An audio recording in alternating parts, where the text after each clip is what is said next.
So welcome to this brand new episode of Candid Convo.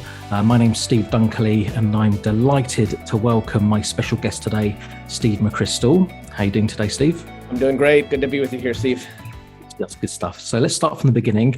A large chunk of your career, you've led GBS shared services organizations for some of the largest and most respected companies in the FTSE 100. So namely Diageo, Vodafone, AstraZeneca, and even before that, you're a CIO as well. But now you're the Chief Enterprise Technology Officer for Unilever. Tell us how your role differs compared to what you're doing before. Well, I suppose a lot of it is the same in terms of what we're trying to achieve at its core. One of the bigger differences would be the extreme focus on the ultimate stakeholder. So the customer, the consumer, the supplier, the employee. I think that we've really kind of oriented everything towards those stakeholders and the outcomes that we can achieve for them. And I would also say Unilever, like no other, is as purposeful a company as you can find. So strong degree of purpose with very sharp focus on stakeholder outcomes. Okay. And I also note that your predecessors had sort of differing job titles. So tell us how the actual role has morphed or changed. We had a very strong enterprise services team, which was really a GBS organization focused on finance, HR, facilities, et cetera. And we had a strong CIO office as well, looking after all the technology. The reality for us, though, was that these two things coming together, you get the best of both worlds for the organization. So it was a very conscious choice to bring those two verticals, if you will, together to create one organization, Unilever Operations. And that's why we brought together a Chief Enterprise Technology Officer to do that. All right, so you sort of straddle between sort of the CIO role and the GBS role, the enterprise services role. Okay, good. And what you mentioned earlier was this whole focus on purpose and sort of the sustainability mission, as it were. And I understand that embedded within the DNA of Unilever and its brands, it's a real focus on purpose and sustainability. And I understand it was codified previously with the Unilever Sustainable Living Plan and is now part of Unilever Compass. Yeah, absolutely. Look, I think as a company, we have the compass, which, as you said, guides us in terms of how we're thinking about the future. That really has given us very important strategic choices from a business point of view, but equally, we've laid out some very big social commitments on our sustainability agenda. Our role in that is really to capture incredibly granular data to ensure we can articulate to our consumers what's the most sustainable choice they can make. And that could be the greenhouse gas implications of a product. It could be a use of plastics. It could be deforestation. There's many different angles to that, but we've made some pretty bold commitments there. And we've now got to, make sure we can do it credibly and win the trust of our consumers. Okay. I understand that's been sort of great momentum towards things like e-commerce, the omnichannel retailers or the pure plays. Tell us how you're supporting this type of activity. We have been on a mission to digitize our route to market. We'll have almost 3 million stores digitized by the end of this year. So we're very serious about that. That in itself, though, just gives you a very different and personal interaction with your key customers. So we're trying to use that data to influence how do we provide even more meaningful offerings for them. And if you think of some of the emerging parts of the world, they struggle for cash right now. And so if we can find clever ways of enabling them to get finance to help them have a more sustainable business, that's even better.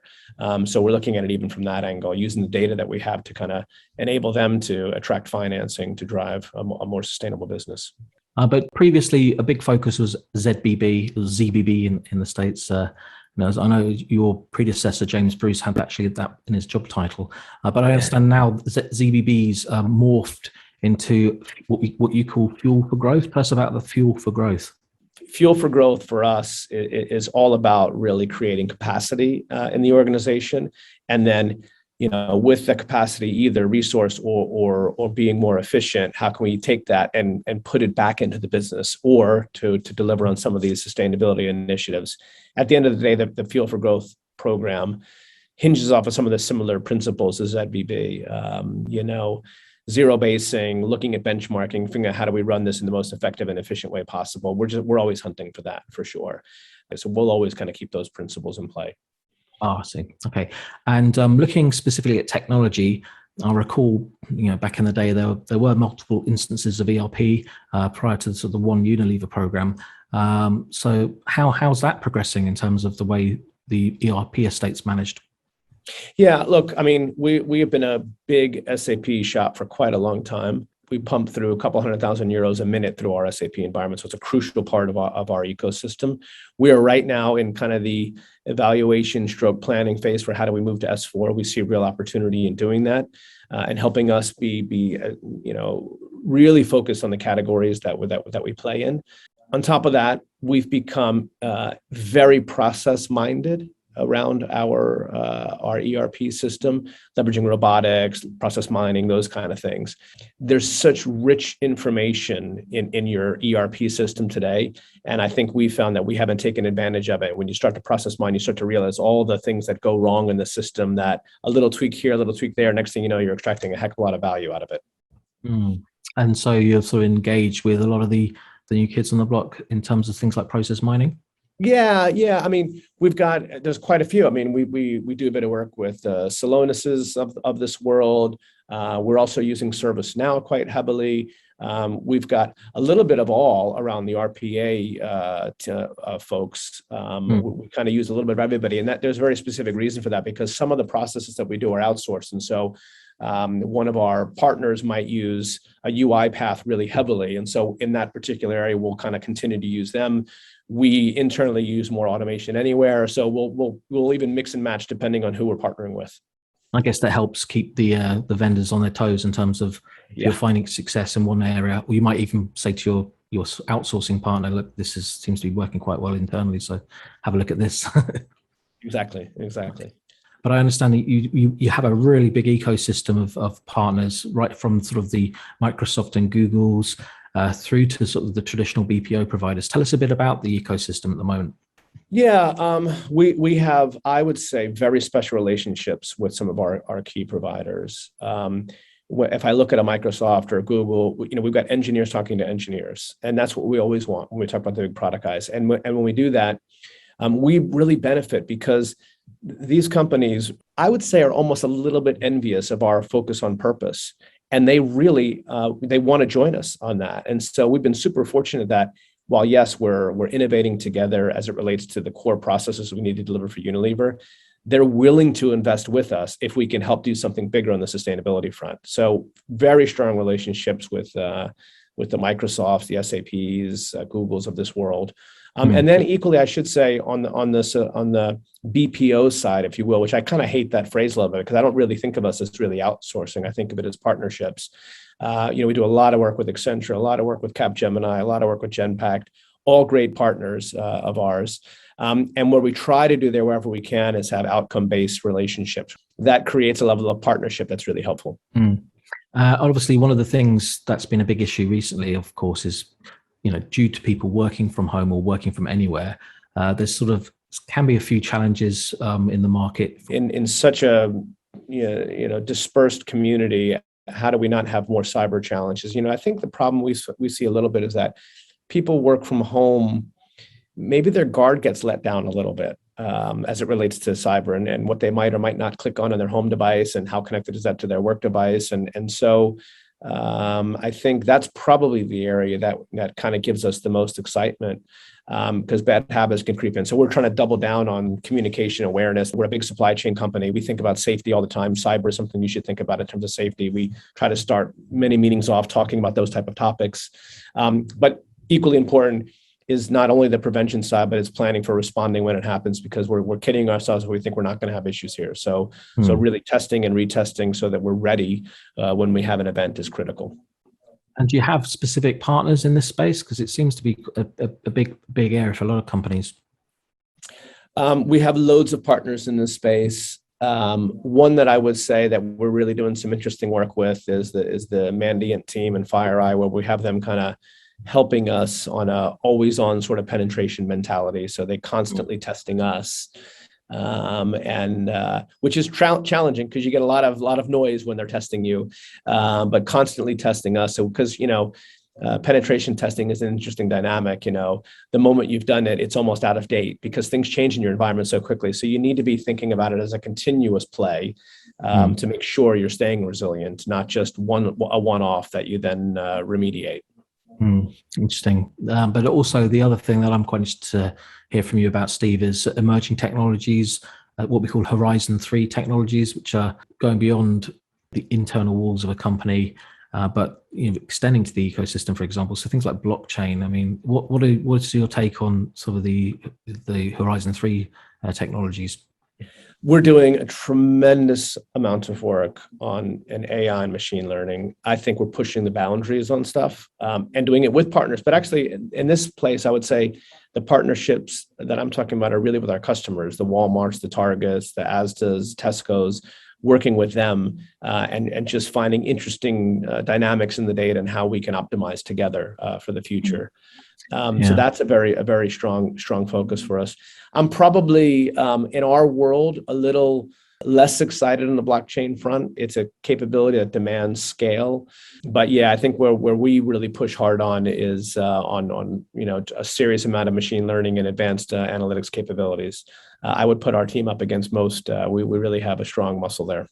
And I guess one of the big strategies for companies is to combine multiple emerging technologies to create something very special. Has there been instances where you've brought in 3 or 4 different technologies together to drive a really important outcome for you?